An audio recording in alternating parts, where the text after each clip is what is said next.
The morning sun rose over Haven's Rest, like it had for the past 10 years. Frank Martinez walked slowly across his small farm, checking the corn plants that grew in neat rows. His old hands moved carefully as he pulled weeds from the dark soil. At 78 years old, Frank had found peace in this simple work. The farm sat on the edge of New Denver, the main town on Haven's Rest. This planet was far from Earth, but it felt like home to the 3,000 people who lived here. They grew food, raised animals, and built quiet lives under the blue sky. Most of them had never seen a war. Frank had seen many wars. He straightened his back and looked toward the town. Children ran between the houses, playing games he had taught them. Sarah Kim waved from her garden next door. Her husband worked at the grain store, and their 2 boys loved to visit Frank's farm after school. Nobody on Haven's Rest knew that Frank Martinez had once been the most dangerous human in the galaxy. They saw only a kind old man who grew good, vegetables, and told interesting stories. Frank liked it that way, but old soldiers never truly forget. Frank noticed the ships first. 3 dark shapes moved across the morning sky, too big to be traders and moving too fast to be friendly. His military mind woke up after years of sleep. Those were warships.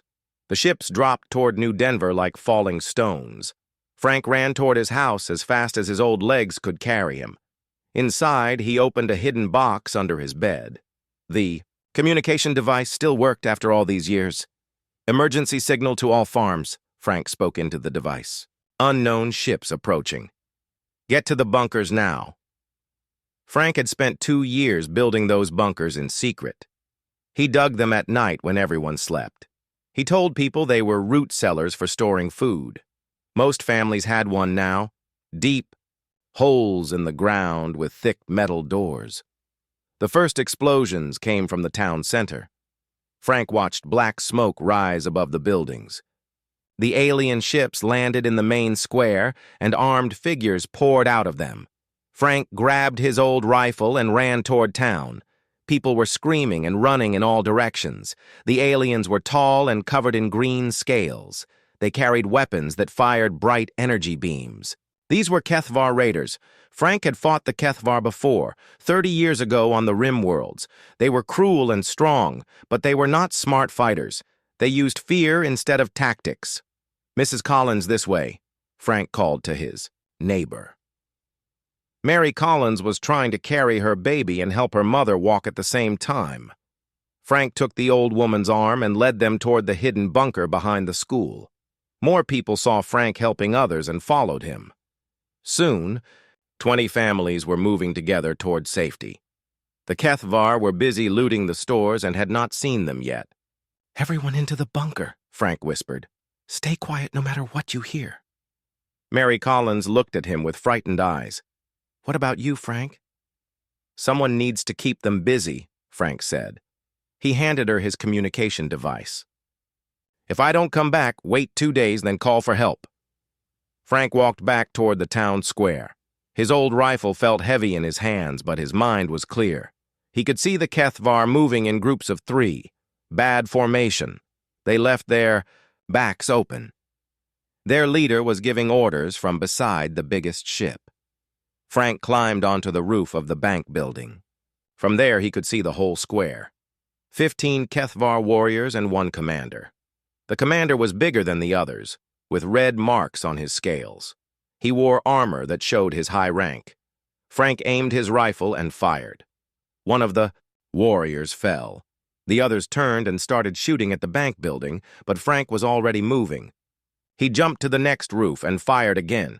For 20 minutes, Frank led the aliens around the town. He shot from windows, from rooftops, from behind walls. 3 more warriors fell. The Kethvar became angry and confused. They could not find this human who kept attacking them. But Frank was old, and he was getting tired. When he tried to climb over a fence, his foot slipped. He fell hard on the ground. His rifle broke in half. The Kethvar found him there. The commander walked over and looked down at Frank. His yellow eyes were cold and cruel. He spoke in broken human language. You fight well for old human, the commander said. You make my warriors. Look weak. I am Commander Zethkar of the Kethvar fleet. You will tell me where others hide. Frank struggled to sit up. Blood ran from a cut on his head. I won't tell you anything. Zethkar made a sound like a laugh. Then you die. But first, you watch town burn. Wait, Frank said. I can give you something better than hiding places. Zethkar stopped. What? I know your military codes, your ship movements, your supply lines. Frank was lying, but his voice sounded sure. I used to be Colonel Frank Martinez of the Terran Defense Force. Check your military files. Zethkar spoke to one of his warriors in the Kethvar language. The warrior ran to their ship and came back quickly. He whispered something to Zethkar. Zethkar's eyes grew wide. The Butcher of Proxima Station. You killed 500 of my people. I stopped you from killing 5,000 humans, Frank said quietly. Zethkar raised his weapon. Today, I kill the famous human general. My people will sing songs about this day. Your people will remember me, Frank agreed. But not the way you think? Zethkar fired his weapon. Frank Martinez died in the dust of the town square, but his sacrifice had saved 67 people hiding in the bunkers. The Kethvar left without finding them. Before he died, Frank had sent one last message. On his hidden radio. A message that would reach Earth in 6 hours. A message that would reach General Jake Sullivan. General Jake Sullivan stood on the bridge of the UTS Retribution, watching the stars through the main window. His ship moved slowly through space near the border of human territory.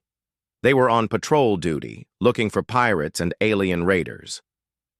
Jake was 35 years old and the youngest general in human military history. He had brown hair and serious eyes that never seemed to smile. The crew respected him because he was fair and smart, but they also feared him because he never lost a battle.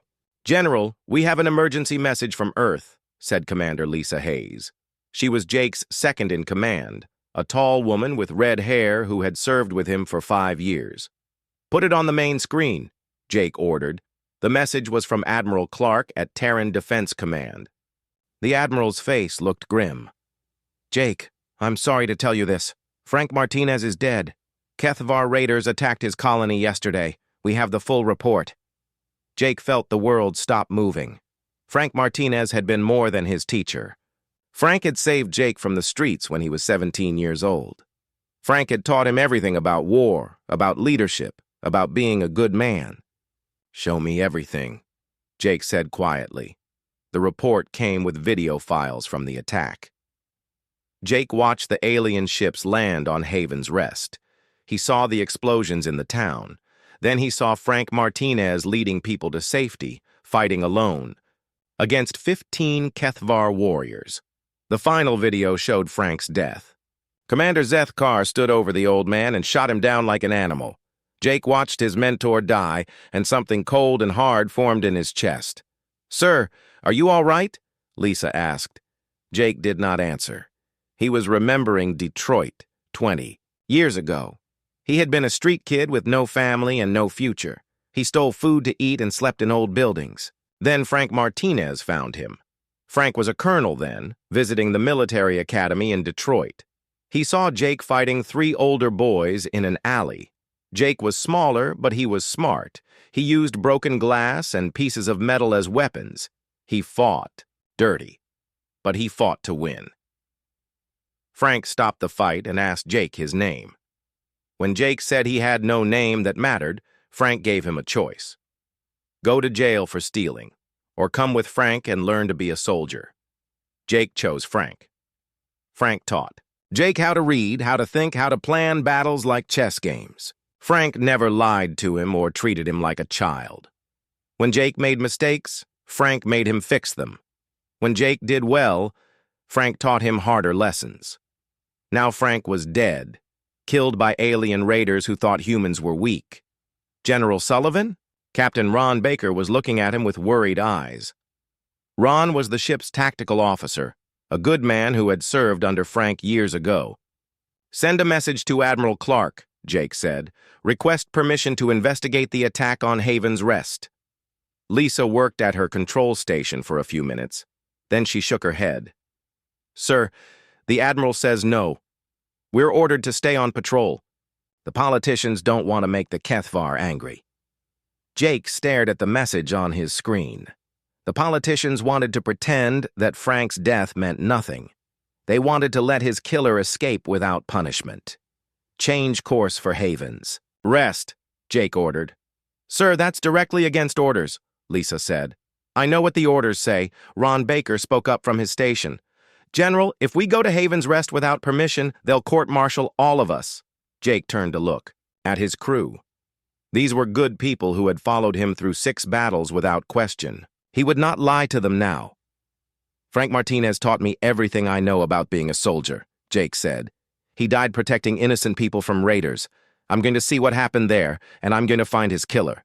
Anyone who doesn't want to come can take a shuttle to the nearest base. Nobody moved." "Very well," Jake said. "Ron, set course for Haven's Rest. Full speed." The journey took 3 days. Jake spent the time reading everything he could find about the Kethvar hegemony. They controlled 40 star systems and had been expanding for 50 years. They took what they wanted and destroyed what they could not use. The Kethvar were strong and fast, but they were not creative fighters. They used the same tactics in every battle. Frank had written papers about their weaknesses years ago, but nobody had listened. When the Retribution reached Haven's Rest, Jake saw the damage from orbit. Half the town was burned. The alien ships were gone, but they had left their mark. Jake took a shuttle down to the planet with Lisa and 6 Marines. The town was still smoking. Bodies lay in the streets where they had fallen. Jake walked through the destruction, feeling anger grow inside him like a fire. Mary Collins found them near the bank building. She was a middle-aged woman with tired eyes and dirty clothes. She carried Frank's broken communication device. "You came," she said to Jake. "Frank said someone would come." "Tell me what happened," Jake said. Mary told him about the attack, about how Frank had led people to safety, about how he died fighting alone.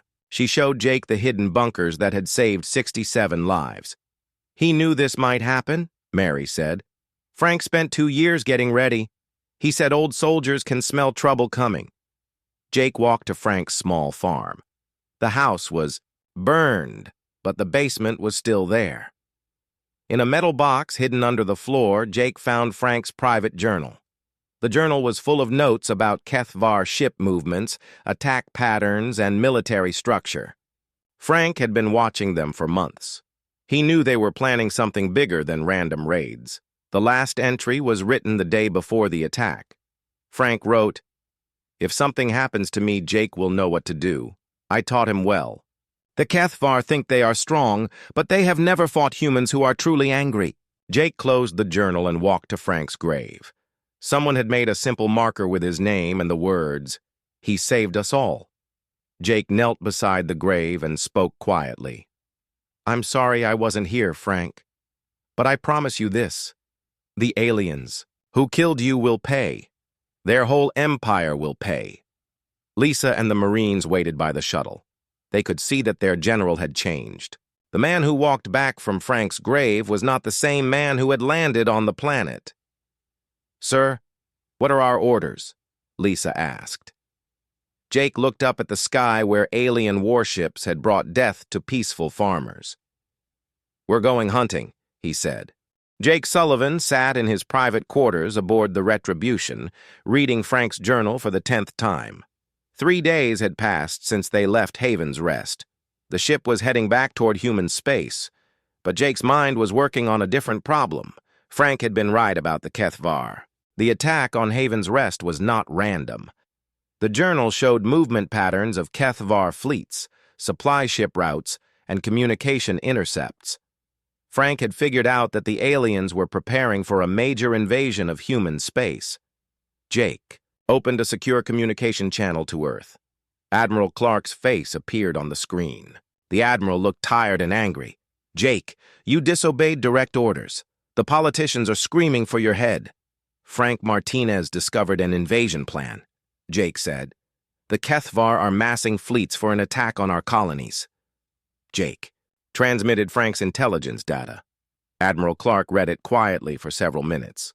His expression grew more serious as he understood what the information meant. This changes things, the Admiral said finally. I can get approval for defensive preparations. But Jake, I cannot authorize offensive action against Kethvar space. The politicians won't allow it. Then I'll handle this myself, Jake said. That would be illegal. You could face execution for starting an unauthorized war. Jake thought about Frank dying alone in a dusty town square. Some things are worth the risk. The communication ended. Jake called his senior officers to the briefing room. Lisa Hayes, Ron Baker, and Chief Engineer Danny Walsh sat around the metal table. These were the people Jake trusted most in the galaxy. I'm going to tell you something that cannot leave this room, Jake said. I plan to attack Kethvar space without permission from Earth. Anyone who doesn't want to participate can transfer to another ship. Ron Baker spoke first. Colonel Martinez saved my life on Kepler Station. I'm with you, General. Danny Walsh nodded. Frank taught me everything about starship engines. Count me in. Lisa Hayes was quiet for a moment. This could destroy all our careers. Yes, Jake agreed. Frank Martinez was the best man I ever knew, Lisa said. Let's burn their empire down. Jake opened Frank's journal on the table. Frank spent months studying the Kethvar. He found weaknesses we can use, but we'll need more ships and more people. Over the next week, Jake sent private messages to officers throughout the human fleet. He contacted only people who had served under Frank Martinez at some point in their careers. Frank had trained hundreds of officers over 30 years. The responses came back quickly. Admiral Pete Foster commanded the heavy cruiser UTS Vengeance. He agreed to join immediately. Colonel Amy Stevens led the 7th Assault Marines. She brought 2 companies of elite soldiers. Captain Bob Turner commanded the destroyer UTS Lightning. Captain Sue Parker led the frigate UTS Storm. Slowly, Jake assembled a fleet of 12 ships. Every captain and crew member was a volunteer. They all knew they might face court-martial when this was over. None of them cared. Jake chose the Outer Rim system of Proxima for their meeting point. It was far from Earth and far from Kethvar, space. The ships gathered like wolves preparing for a hunt. Jake held a fleet conference on the Vengeance. 23 ship captains and senior officers sat in the large meeting room. These were some of the best military minds in human space. The Kethvar Empire controls 40 systems, Jake began. They have 300 warships and millions of soldiers. We have 12 ships and 5,000 people. Some of the officers looked worried. Pete Foster smiled. Frank always liked bad odds. Jake projected a star map on the wall. Red dots showed Kethvar territory. Blue dots showed their military bases. Frank's journal contains detailed intelligence on their operations. The Kethvar are strong, but they're not smart. They use the same tactics every time. Jake pointed to several smaller systems on the edge of Kethvar space. These are their raiding bases. Small stations with light defenses. They use these to attack human colonies. You want to hit the bases? Amy Stevens asked. I want to destroy every Kethvar military target we can find, Jake said. But we'll do it Frank's way. Hit fast, hit hard, disappear before they can respond. Jake explained the plan Frank had developed years ago. Instead of fighting big battles, they would use small attacks to make the enemy destroy themselves. The Kethvar valued strength above everything else. If their military looked weak, their own people would turn against their leaders. Phase 1, Jake said. We attack isolated bases and raiding fleets. Always leave survivors to spread fear. Make them think we're everywhere at once. Phase 2. When they recall ships to defend their territory, we attack their supply lines. No fuel, no ammunition, no food. Phase 3. When their military starts fighting each other, we offer peace to anyone who wants it. Show them that humans can be merciful. Colonel Stevens raised her hand. What about their homeworld? We don't attack civilians, Jake said firmly. Frank would never approve of that. We destroy their military and their government, but we protect innocent people. Captain Parker asked, "What about Earth? When they find out what we're doing?" "They'll order us to stop," Jake admitted. "Some of you will probably change your minds when that happens. That's okay. This is my choice, not yours." Pete Foster stood up. "Frank Martinez pulled me out of a burning ship on Titan. He carried me to safety when I couldn't walk. Every person in this room owes that man something." The other officers nodded. Frank had touched all their lives in some way. "Besides," Foster continued, "the Kethvar think they can kill our people without consequences. Time to teach them different." Jake looked around the room. These were not young soldiers looking for glory. These were experienced officers who understood the cost of war. They were here because they believed in justice. "First target is the Kethvar base at Sigma Draconis," Jake said. "Intelligence shows 20 ships and a fuel depot. We hit them tomorrow." Vayas. Meeting ended. Officers returned to their ships to prepare for battle. Jake remained alone in the conference room, looking at Frank's journal. Frank had written something on the last page. "War is not about destroying your enemies. It's about making them wish they had never become your enemies in the first place." Jake closed the journal. Tomorrow, the Kethvar would learn what happened when they killed a peaceful old man who just wanted to grow vegetables. The human fleet moved toward enemy space like a storm gathering strength. Behind them lay Earth and safety. Ahead lay the Kethvar Empire and revenge. Frank Martinez would have been proud. The Kethvar base at Sigma Draconis had been built inside a large asteroid. From space, it looked like a harmless rock floating among many others. But Jake's sensors showed the truth. 20 Kethvar warships hiding in the asteroid's shadow. Fuel depots carved into the rock. Weapon platforms ready to defend the base. "All ships, this is General Sullivan," Jake spoke into his communication system. "Remember the plan. Fast attack, complete destruction, no survivors on the base. Jake's 12 ships moved toward the asteroid in attack formation. The Retribution led the way, followed by the Vengeance and Lightning. The other ships spread out to surround their target. The Kethvar were not expecting an attack. Their ships were powered down for maintenance. Their guards were sleeping. When human missiles started hitting the asteroid, it took them several minutes to react. Jake watched the battle from his command chair. His ships moved like dancers, each one knowing exactly where to go. Frank had taught him that good tactics looked simple, but simple was the hardest thing to do right. "Enemy ships powering up," reported Ron Baker. 15 vessels moving to intercept. "Let them come to us," Jake ordered. "Lisa, signal the fleet. Execute pattern Delta." The human ships suddenly changed direction, moving away from the asteroid. The Kethvar ships followed, thinking the humans were retreating. But Jake was leading them into a trap.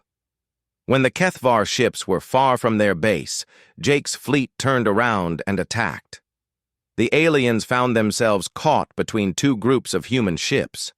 Their formation fell apart as they tried to fight in two directions at once. The battle lasted 20 minutes. When it ended, 18 Kethvar ships were destroyed.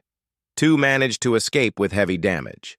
Jake's fleet had only minor injuries and no losses. "Take us back to the asteroid," Jake commanded. The human ships returned to the Kethvar base. Jake's Marines boarded the station and planted explosives in the fuel depots. Within an hour, the entire base was destroyed. But Jake made sure that some Kethvar escaped in shuttles. Frank's journal had explained why this was important. Fear spread faster than facts. The survivors would tell other Kethvar about the terrible human fleet that appeared without warning.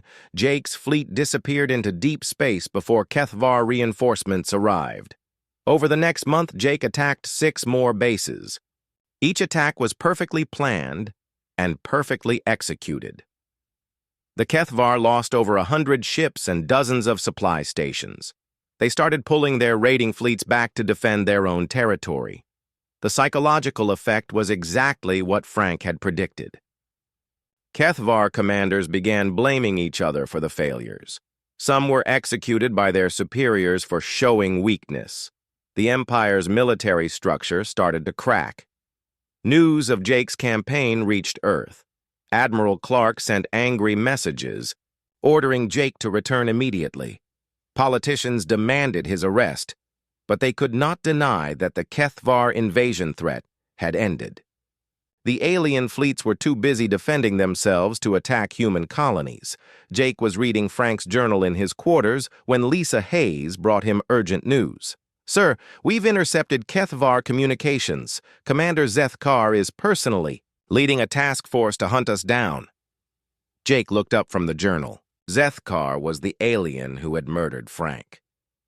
"How many ships?" 30 vessels, including his flagship Destroyer of Worlds. "They're heading for the Helios system." Jake smiled coldly. Helios was a binary star system with 2 suns orbiting each other. The gravity fields were dangerous and unpredictable. Most ships avoided the area. But Frank had once told Jake that dangerous places made the best battlefields. Enemy ships would have trouble maneuvering, but a smart commander could use the gravity to his advantage. "Signal the fleet," Jake ordered. "Set course for Helios. We have an appointment." Jake's 12 ships reached Helios 3 days before Zethkar's fleet. Jake used the time to study the gravity patterns and plan his attack. Frank's journal contained notes about fighting in binary star systems. When Zethkar arrived, he found the human fleet waiting near the smaller of the 2 stars. The HFY commander was arrogant and angry. He wanted to capture Jake alive to prove his own strength. "Human commander," Zethkar's voice came over the communication system. "I am Commander Zethkar of the HFY fleet. You have caused much trouble for my people." Jake opened a channel to respond. "I know who you are. Zethkar. You're the coward who murdered an old man on Haven's Rest. The human was a warrior. Warriors die in battle. This is natural." "Frank Martinez was a farmer," Jake said quietly. "He was growing vegetables and teaching children. You killed him because you were afraid of him." Zethkar made an angry sound. "Today I kill you, human general. My people will remember this day." "Yes," Jake agreed. "They will." The battle began when Zethkar's ships charged toward the human fleet. The HFY commander wanted to overwhelm Jake with superior numbers. 30 ships against 12 seemed like easy odds, but Jake had positioned his fleet carefully. As the HFY ships approached, they had to fight against the gravity of both stars. Their formations stretched out as faster ships pulled ahead of slower ones. Jake's ships used the gravity to accelerate toward the enemy. The human fleet hit the front of the HFY formation like a hammer, destroying 5 ships in the first attack. Then Jake's ships used the gravity to slingshot around the smaller star. They came at the HFY from a different angle, hitting ships that were still trying to turn around. Zethkar realized too late that he had been tricked. His ships were scattered and confused. Some were fighting the gravity fields. Others were fighting each other as they tried to regroup. Jake's fleet moved through the chaos like sharks. The human ships were smaller and faster than the HFY vessels. They could change direction quickly and use the gravity to their advantage. The battle lasted 2 hours. When it ended, 23 HFY ships were destroyed. Only 7 managed to escape, and most of those were badly damaged. Zethkar's flagship was burning and powerless, caught in the gravity well of the larger star. Jake moved the Retribution close to the dying ship. "This is General Sullivan," Jake said over the communication system. "Zethkar, can you hear me?" "I hear you, human." Zethkar's voice was weak and full of pain. "The old man you killed was named Frank Martinez. He was worth more than your entire species. You have destroyed my fleet. My career is over. Your career ended the day you chose to murder innocent people," Jake said. "This is justice for Frank Martinez." Zethkar's ship broke apart as it fell toward the star. Jake watched the alien commander die, but he felt no satisfaction. Frank was still dead. Nothing would bring him back, but the message had been sent. The Kethvar Empire now knew what happened when they hurt humans, and Jake's war was just beginning. Back on Earth, Admiral Clark received reports of the battle at Helios. The politicians were horrified by Jake's success. They had wanted to court-martial him, but now he was becoming a hero to the human military. More officers were asking to join Jake's fleet. Ships were deserting their patrol routes to find the general who had defeated the Kethvar. The empire that had seemed so strong was starting to fall apart, and it was all because one old man had died protecting his neighbors. News of Zethkar's defeat spread through Kethvar space like wildfire. The commander who had promised to destroy the human fleet was dead. His 30 ships were scrap metal floating around a binary star. The mighty Kethvar military looked weak and foolish. On the Kethvar homeworld, Overlord Kethrex received the reports in his throne room. The massive alien ruler had governed the empire for 20 years through fear and strength. Now his own generals were questioning his leadership. How? "Does one human destroy our fleets?" demanded General Vextar, the Overlord's military advisor. "Our ships outnumber his 30 to 1. "The human uses coward tactics," snarled General Mordak. "He runs from fair battles." But some of the younger Kethvar officers had studied the battles. They knew the truth. The human general was simply better at war than any Kethvar commander. While the Kethvar leaders argued, Jake Sullivan continued his campaign. His fleet had grown to 25 ships as more human officers joined his cause. They struck Kethvar, supply lines, destroyed fuel depots, and captured weapon shipments. Jake's tactics were always the same. Hit hard, hit fast, disappear before reinforcements arrived. Never fight a fair battle when you could win an unfair one. Let the enemy destroy themselves through anger and poor decisions. The psychological warfare was working perfectly. Kethvar, commanders started fighting each other instead of fighting humans. Some were executed for incompetence. Others were demoted for showing weakness. The Empire's military chain of command collapsed. 3 months after Zethkar's death, the Kethvar Empire began to fracture. General Mordak declared himself the new overlord and gathered a fleet to attack the capital world. General Vextar refused to accept Mordak's authority and formed his own faction. Smaller warlords claimed independent systems for themselves. The Civil War had begun. Jake watched the intelligence reports from his command center on the Retribution. Frank's journal lay open on his desk. The old man had predicted this exact scenario in his notes. "Sir, we're receiving a communication from Earth," Lisa Hayes reported. "Admiral Clark wants to speak with you immediately." Jake accepted the call. Admiral Clark appeared on the screen looking tired and frustrated. "Jake, you have to stop this madness. The politicians are going crazy. Half of them want to court-martial you, the other half want to give you a medal. What do you want, Admiral?" "I want you to come home before this gets worse. The Kethvar are fighting each other now. The threat to human space is over." Jake looked out at the stars. "The threat isn't over until their empire falls completely. That's not your decision to make. You're a general in the Terran Defense Force, not an emperor. Frank Martinez was murdered while tending his garden," Jake said quietly. "His killers need to pay the full price." The communication ended. Jake knew that Clark was right about the politics. Earth wanted this war to end.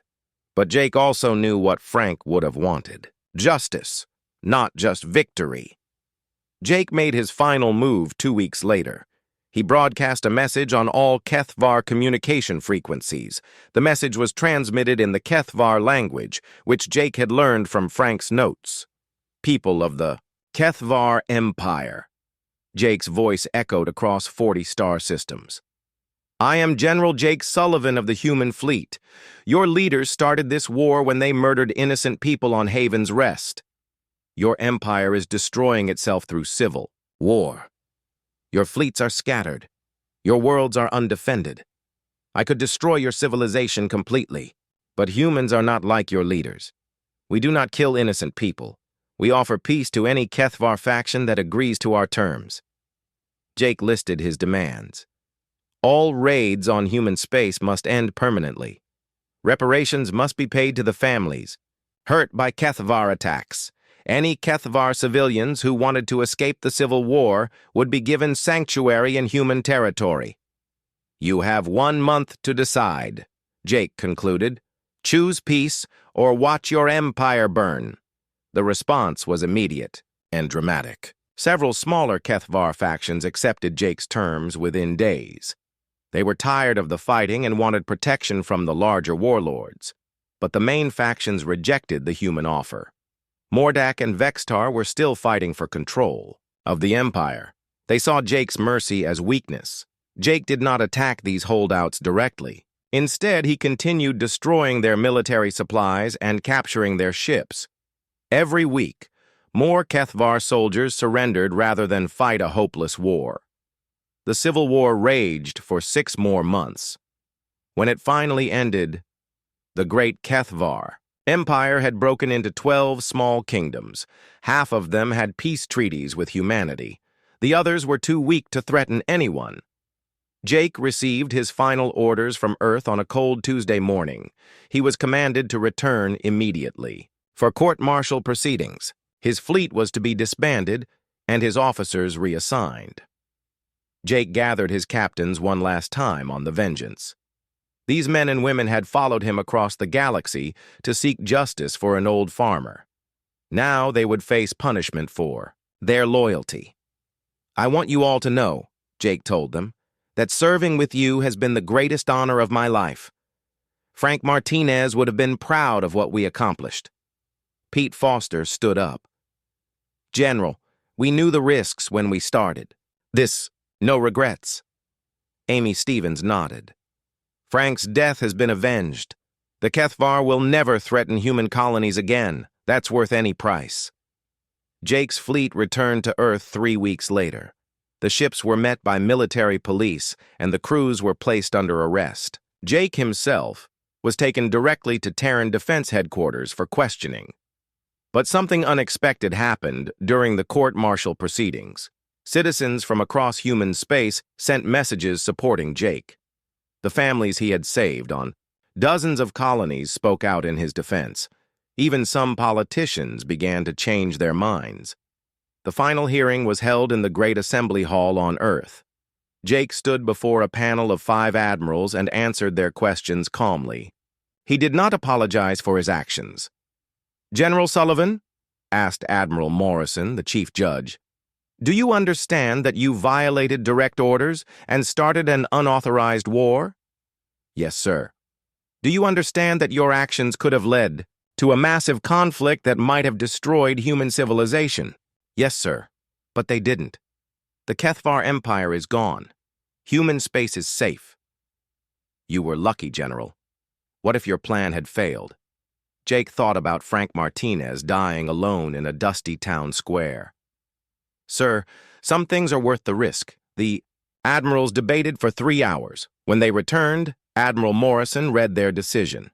General Sullivan, this court finds you guilty of disobeying orders and conducting unauthorized military operations. However, we also recognize that your actions saved countless human lives and eliminated a major threat to our security. You are hereby reduced in rank to colonel and assigned to frontier defense duty. Your officers will receive official reprimands, but no further punishment. Jake accepted the verdict without complaint. He had expected worse. But Admiral Morrison was not finished. Colonel Sullivan, you are also hereby awarded the Terran Cross for exceptional service to humanity. Your tactics and leadership will be studied at our military academies for generations. 6 months later, Jake stood in the rebuilt town square of Haven's Rest. The colony had been restored and protected by a permanent defense garrison. New families were moving to the planet every month. Jake placed fresh flowers on Frank Martinez's grave. Someone had replaced the simple marker with a proper monument. The inscription read, Colonel Frank Martinez, teacher, soldier, hero. He saved us all. Mary Collins approached with her 2 children. They had grown taller in the year since the EI attack. Colonel Sullivan, she said, thank you for keeping your promise. Jake nodded. Frank would have been proud of how the colony rebuilt itself. He would have been proud of you too, Mary said. The HFY children we're helping asked me to give you something. She handed Jake a small wooden carving. It was a simple figure of an old man tending a garden. HFY refugees had made it in memory of Frank Martinez. Jake looked up at the blue sky of Haven's Rest. Somewhere among the stars, the scattered remains of the HFY Empire continued their civil wars. But here, in this peaceful place, children played safely in the streets. Frank's sacrifice had not been in vain. An old man's death had brought down an empire and saved countless lives. Sometimes, Jake thought, that was how justice worked. Not through grand gestures or mighty battles, but through ordinary people choosing to do what was right. Jake Sullivan walked back toward his ship, carrying the wooden carving and the memory of the greatest teacher he had ever known.